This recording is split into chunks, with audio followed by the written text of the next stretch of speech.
У нас сегодня особый день в университете, потому что благодаря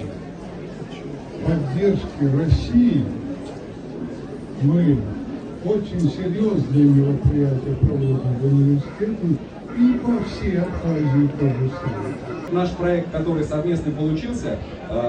мне кажется, является наглядным примером такой, знаете, товарищеской командной работы. И, друзья, вот вы должны воспринимать это представительство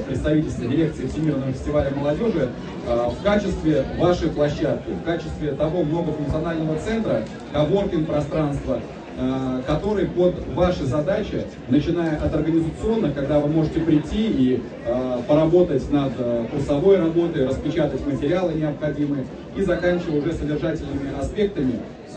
потому что каждый день приезжают различные векторы, различные эксперты, которые по самым актуальным проблемам и тем вызовам, с которыми сталкивается молодежь в Республике Абхазия и в целом в большом геополитическом пространстве, тоже могут дать определенную пищу для размышления или ответ на интересующий вас вопрос. И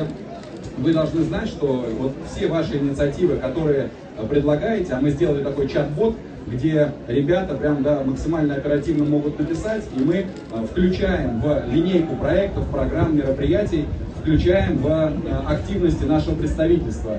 Чтобы рождались идеи,